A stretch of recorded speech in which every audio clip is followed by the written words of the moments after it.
بسم الله الرحمن الرحيم. السلام عليكم ورحمة الله وبركاته. إن الحمد لله نحمده ونستعينه ونستهديه ونستغفره ونعوذ بالله من شرور أنفسنا ومن سيئات أعمالنا. من يهده الله فلا مضل له ومن يضلل فلا هادي له. وأشهد أن لا إله إلا الله وحده لا شريك له وأشهد أن محمدا عبده ورسوله. يا أيها الذين آمنوا اتقوا الله حق تقاته ولا تموتن إلا وأنتم مسلمون. يا أيها الناس اتقوا ربكم الذي خلقكم من نفس واحدة وخلق منها زوجها وبث منهما رجالا كثيرا ونساء. واتقوا الله الذي تساءلون به والأرحام إن الله كان عليكم رقيبا. يا أيها الذين آمنوا اتقوا الله وقولوا قولا سديدا يصلح لكم أعمالكم ويغفر لكم ذنوبكم ومن يطع الله ورسوله فقد فاز فوزا عظيما. أما بعد فإن أصدق الحديث كتاب الله وخير الهدي هدي محمد صلى الله عليه وسلم وشر الأمور محدثاتها وكل محدثة بدعة وكل بدعة ضلالة وكل ضلالة في النار. Tuan-tuan dan puan rahimani wa rahimakumullah jami'an. Disambung pengajian kitab Umdatul Ahkam karangan Al-Imam Al-Hafidh Al-Allamah Abdul Ghani Al-Maqdisi rahimahullahu ta'ala. Yang terakhir sekali hadis nombor 3, betul tak? Dah baca ke belum? Baru explain kan? Okey. Mari kita baca apa kata Syekh rahimahullah, Syekh Abdul Rahman Al-Bassam Ali Bassam. Al-hadis al-salith, hadis yang ketiga, an Abdullah bin Amr bin As. An Abdullah bin Amr bin Al-As radhiyallahu anhum wa Abi Hurairah وعائشة رضي الله عنها رضي الله تعالى عنهم قال رسول الله صلى الله عليه وسلم ويل للأعقاب من النار. Daripada Abdullah bin Amr bin Al-As, kita huraikan panjang kuliah yang lepas. Abdullah sahabat, bin Amr Al-As sahabat. Al-As bukan sahabat. Okey. Wal Abi Hurairah, Abu Hurairah dijelaskan pada kuliah yang lepas, kuliah yang lepas. Wa Aisyah, dan Aisyah kita akan huraikan nanti pada babnya. Qalu, mereka semua berkata, qala Rasulullah sallallahu alaihi wasallam, sabda Nabi sallallahu alaihi wasallam, wailun lil aqabi minan nar. Wail, kita bincanglah apa maksud wail. Ada beberapa maksud. Wail ada beberapa maksud.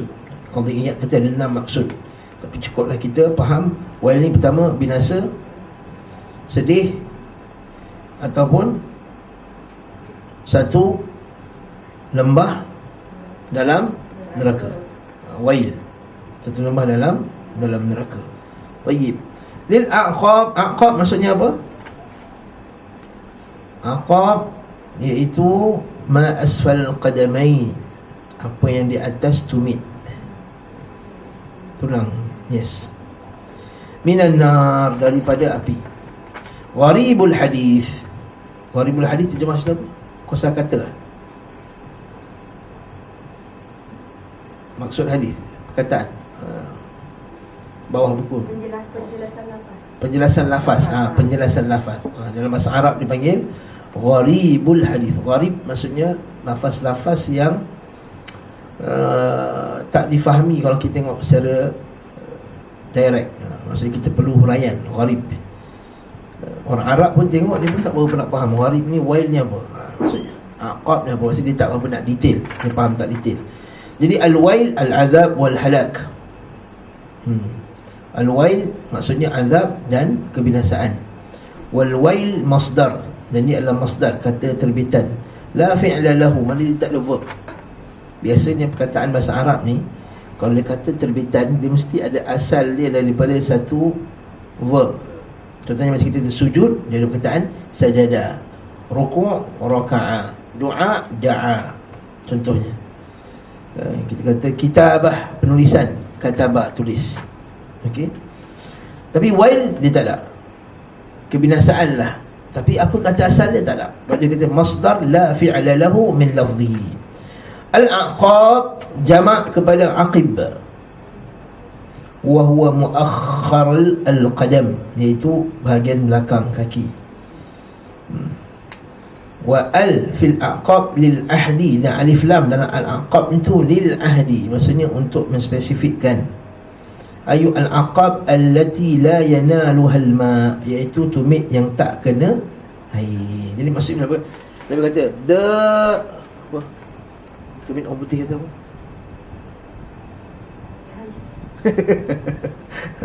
Tumit orang putih kata apa? Tumit tu depan.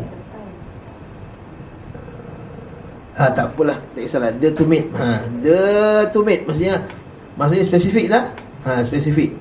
Jadi bila maksud tumit itu dalam neraka, al-kataan itu, maksudnya Nabi menspesifikkan itu, bukan semua tumit dalam neraka. Tumit itu dalam neraka. Dia sebut tumit itu dalam neraka. Maksudnya the hills in the neraka putih apa? Hell.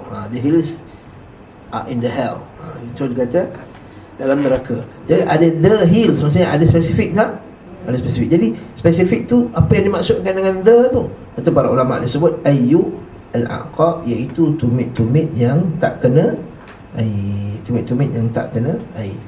Wa bihadza yastaqimul wa'id. Dengan ini barulah kita boleh faham ancaman tersebut. Takkanlah Nabi nak ancam semua tumit, tak logik. Okey. Lepas tu kata dengan ini kefahaman tentang ancaman tu lebih lurus, lebih benar. Al-ma'na al-ijmali ataupun maksud al-ijmali. Al-ma'na al-ijmali, maksud dia secara umum, global. Al-ijmali, yuhadhdhiru an-nabiy sallallahu alaihi wasallam min at-tahawuni bi amri al-wudu'i wa at-taqsir fihi. Kata Syekh Abdul Rahman Bassam, kata hadis ini Nabi memberi ancaman daripada perbuatan memandang remeh, meringan-ringankan urusan wuduk, wat taqsiri fihi, dan juga kita tidak menyempurnakan haknya. Wat taqsir itu kita mengurangkan hak wuduk tadi. Wa bahthi 'ala al-i'tina'i bi itmamihi, dan kita mencari-cari jalan bersungguh-sungguh untuk menyempurnakan wuduk tadi. Walima kana muakhir rajul, dan disebabkan belakang kaki itu, iaitu tumit itu, la yasilu ilaihi ma'ul wudu', tak sampai padanya air wudu' kebanyakan waktunya. Maksudnya kalau kita basuh, kebanyakan ni kalau kita basuh macam tu je, kita tak sampai air padanya. Fa yakunul khalal fi at-taharati was-salatu minhu, maka akan berlakulah khalal, kecacatan dalam bersuci dan dalam solat. Maksudnya kalau tak sah wuduk, maksudnya kalau tak sapu betul-betul, maksudnya wuduk tak sempurna. Bila wuduk tak sempurna, solat pun tak sempurna. Itulah kita kata apa sebab Nabi kata neraka dalam tu. Bukan sebab semata-mata sebab basuh kaki tu, sebab kalau tak basuh kaki betul-betul, maka wuduknya tak sah. Bila wuduk tak sah, solat tak sah. Itu sebabnya. Jadi sebab itulah kata akhbara anna al-'adzaba munsabbun. Betul, Nabi pun memberitahu bahawa azab itu akan ditegakkan, terkena ke atasnya. Wa 'ala sahibihi al-mutahawin, ke atas orang yang mengambil wuduk dengan cincai-cincai, mutahawin, meringankannya. Fi taharatihi asy-syar'iyyah, dalam bab wuduk. Okey, apa pengajaran dia? Nombor satu, wujubul i'tina' bi a'dha'il wuduk. Bersungguh-sungguh kewajipan kita memberi perhatian kepada anggota wuduk.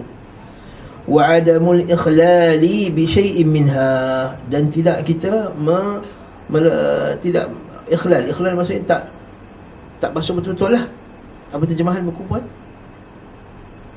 Sehingga tidak ada celah sedikit pun yang tidak kena air. Ikhlal maksudnya ada benda yang tak kena, ikhlal. Wa qad nassa al-hadithu 'ala al-qadamaini wa baqiyatul a'dha'i maqisatan 'alayha. Dia kata sebenarnya hadis ini menaskan ke atas dua tumit, dua kaki lah. Nas, maksudnya nas, yang nas kata tumit, betul tak? Habis tu kalau anggota lain, bolehkah kita tak basuh dengan sempurna? Sebab Nabi kata tumit je. Kena juga. Macam mana? Dengan diqiyas. Dia kata maqisatan alaiha, diqiyaskan ke atasnya. Terjemahan tuan-tuan apa dia? Termasuk. Dia tak tulis terjemah macam tu, termasuk. Sebenarnya diqiyaskan ke atasnya. Diqiyaskan ke atas. Kenapa Nabi larang tadi? Kenapa Nabi marah? Sebab Nabi marah sebab basuh tak betul. Basuh tak betul, tak sempurna. Maka dia ambil illah itu, dia ambil dia punya apa sebab Nabi marah tu, sebab tak sempurna, bukan sebab tumit. Bukan sebab semata-mata tumit. Kalau semata-mata tumit, maka basuh lain tak sempurna, bolehlah. Jadi poin ni ialah semata-mata tumit. Ma'a wujudi nususin laha, ma'a wujudi nususin laha, sama wujudnya nas-nas yang berkenaan dengannya. Dan sabit juga dalam hadis lain. Satu hari hadis Umar Al-Khattab radhiyallahu anhu, ada orang tu tengok ada wuduk, dia kata dekat dia basuh ada satu bahagian sebesar siling dia tak kena wuduk. Yang kita baca dalam Sahih Muslim tu kan. Nabi kata irji', kembali kamu, fa ahsin wudu'ak, elokkan wuduk kamu balik. Maksudnya bahagian ni bahagian sikit je. Kata para ulama, hatta kata Imam Nawawi rahimahullah, celah-celah kuku ni pun. Kata para ulama, waktu orang kuku tu kalau tarik kuku dia banyak sangat sampai hitam, wuduk dia tak sah, sebab dia penghalang. Jadi dikiaskan juga dalam masalah ini adalah apa saja yang menghalang air daripada sampai ke kulit ketika berwuduk, walaupun dia besar kecil jadi macam ni je, pun tetap juga wuduknya tidak sah, kecuali memang tak boleh nak hilangkan. Itu lain cerita. Barakallahu fiik. Maka dikiaskan ke atas ni ma'a wujudin nususin laha. Nombor 2, al-wa'idu syadid lil mukhilli fi wudu'ihi. Hadis ini ancaman yang keras ke atas orang yang tidak mencuci dengan betul dalam wuduknya. Yang ketiga, iaitu annal wajiba fir rijlaini al-ghuslu fi wudu'. Wajib dalam kaki ni adalah basuh. Wa huwa ma tadafarat alaihi al-adillatu as-sahihah. Dan atas inilah, maksudnya atas pendapat inilah dia pendapat yang telah banyak nas-nas, hadis-hadis, dalil-dalil yang sahih menyebut tentangnya. Wa ijma'il ummah, wa ijma'ul ummah, la ijma'. Khilafan li syudhudhi syi'ati alladhina khalafu bihi jamaahirul ummah. Maksudnya berbeza dengan pendapat ganjil si Syiah. Syiah kata kena sapu sahaja, sapu je, ambil air sikit, calik sikit atas kaki, tak payah basuh. Adapun ahli sunnah basuh. Khilafan li syudhudhi syi'ati alladhina khalafu bihi jumhurul ummah. وخالفوا به الأحاديث الثابتة. Dan mereka juga menyalahi hadis-hadis yang sabit fi fi'lihi, dalam perbuatan Nabi, wa ta'limihi, dan ajaran Nabi SAW lis-sahabati iyyah, pada sahabat-sahabat Nabi SAW. Kita akan jumpa hadis Ali bin Abi Talib, hadis Abdullah bin Zaid, hadis Uthman bin Affan, hadis sangat banyak sekali, hadis Abu Hurairah radhiyallahu anhu. Semua dia ambil wuduk, dia kata hakadha ra'aitu Rasulullah sallallahu alaihi wasallam yatawadda, hakadha ra'aitu Rasulullah sallallahu alaihi wasallam yatawadda, beginilah aku tengok Rasulullah SAW berwuduk. Hakadha wudu Rasulillah sallallahu alaihi wasallam, beginilah wuduknya Rasulullah sallallahu alaihi wasallam. Bila Ali lepas dia ambil wuduk, dia minum air daripada bekas tu, dia ambil wuduk daripada bekas, dia ambil wuduk kemudian dia minum daripada air tu. Dia kata beginilah aku lihat Rasulullah SAW berwuduk. Jadi dia menyalahi sangat banyak hadis yang sahih. Kama khalaful qiyas al-mustaqim. Dan juga mereka menyalahi, berselisih, berbeza dengan qiyas yang lurus, qiyas yang betul. Min anna al-ghusla lirrijlaini, bahawa membasuh kedua kaki itu aula, lebih baik, wa anqa, lebih bersih, min al-mashi, lebih bersih daripada menyapunya. Fa huwa ashaddu munasabatan wa aqrabu ila al-ma'na. maka dia lebih sesuai munasabahnya, wa aqrabu ilal ma'na. Dah faham tak hadis? Jadi kesimpulan hadis ni apa dia? Ambil wuduk betul-betul lah, senang cerita. Adakah hadis ini menjadi dalil bahawa kita kena berturut-turut ketika ambil wuduk? Soalan timbul.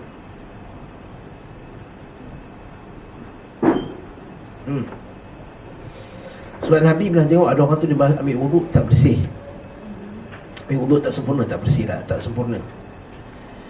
Nabi kata, irji', kembali kamu, fa'ahsin wudu'ak, dan elokkan wuduk kamu balik.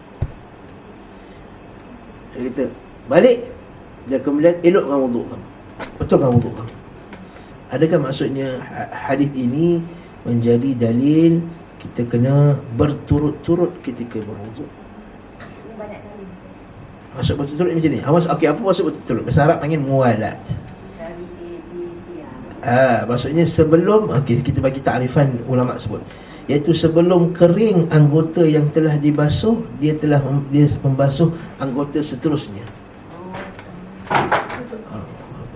Okey. Itu maksud muwalat, berturut-turut. Itu maksud berturut-turut. Adakah wajib berturut-turut?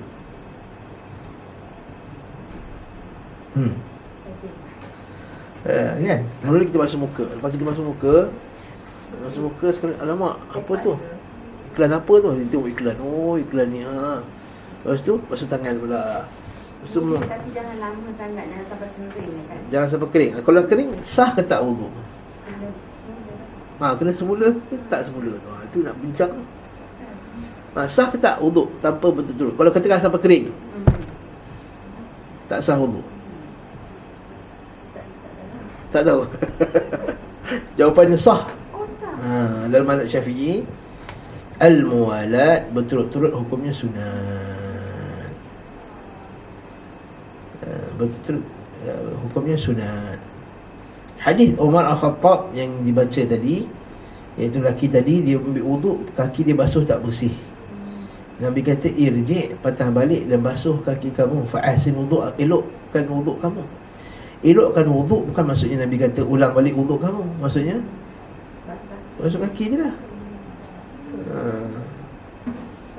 Kan? Kata kalau kita ambil wuduk apa semua sekali, dah ambil wuduk dah, kita pun dah apa semua sekali tengok, rupa-rupanya ada seletip. Dia kata memanglah seletip ni kat rumah saya tadi. Dia yakin betul seletip tu dekat rumah tak kena wuduk. Dia pergi toilet balik, dia buka seletip tu, dia basuh kaki je lah. Selagi tak batal lah. Boleh tak macam tu? Boleh. Sama juga macam orang yang pakai khuf. Tahu khuf? Oh, belum masuk lagi, tak apa, kita simpan dulu lah khuf ni. Khuf ni stokin kulit. Tak apa, kita jangan lompat-lompat tajuk. Kita jangan lompat-lompat tajuk. Kalau lompat-lompat tajuk kita confuse lagi. Okey?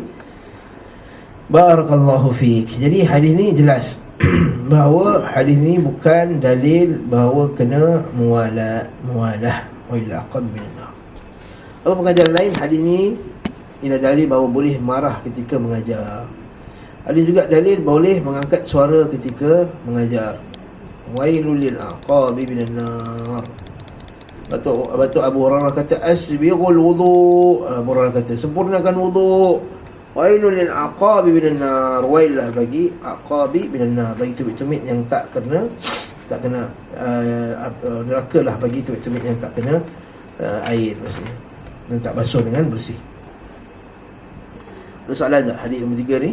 Tak ada. Kita teruskan hadis yang keempat. Al-hadithur rabi'. An Abi Hurairah radhiyallahu anhu anna Rasulullah sallallahu alaihi wasallam qala إذا توضأ أحدكم فليجعل في أنفه ماء ثم ليستنثر ومن استجمر فليوتر وإذا استيقظ أحدكم من نومه فليغسل يديه قبل أن يدخلهما في الإناء ثلاثا فإن أحدكم لا يدري أين باتت يده Fi lafzil Muslim falyastanshiq biminkharihi minal ma'. Wa fi lafzin man tawadda'a falyastanshiq. Daripada Abu Hurairah radhiyallahu anhu bahawasanya Rasulullah sallallahu alaihi wasallam telah bersabda, "Idza tawadda'a ahadukum," bila salah seorang daripada kamu berwuduk, "falyaj'al," maka masukkanlah, "fi anfihi ma'an," ke dalam hidungnya air, "thumma liyastanthir," kemudian hembuslah, "wa man istajmara," barang siapa yang beristinja dengan batu, "falyutir," maka ganjilkanlah bilangan batu itu. "Wa idza stayqadha ahadukum," dan bila salah seorang kamu bangun daripada tidur, "min naumihi falyaghsil yadayhi," maka basuhlah kedua tangannya, "qabla an yudkhilahuma fil ina," sebelum dia masukkan kedua tangannya dalam bekas air. Thalathan, 3 kali. Fa inna ahadakum, sungguhnya salah seorang kamu tak tahu, la yadri aina batat yaduh, mana malam tadi tangan dia tidur, mana tangan dia pergi malam tadi.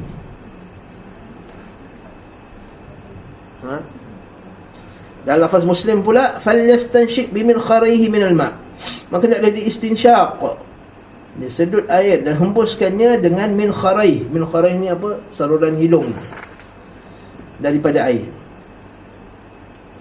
Dan lafaz Muslim, dan lafaz lain pula dia kata, "Man tawadda'a," siapa yang berwuduk, "falyastanshiqa." Dalam Daruqutni, dalam yang kedua tu dia tak sebut kan daripada mana kan, dalam satu lafaz tak sebut mana. Dan kitab ni sebut daripada Daruqutni, daripada Sulaiman bin Musa Mursala.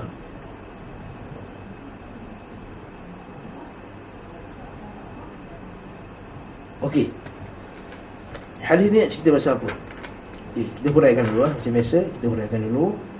Maksud hadis ni, pertama sekali Nabi SAW sebut, bila seorang kamu berwuduk, hendaklah dia masukkan air ke dalam hidung.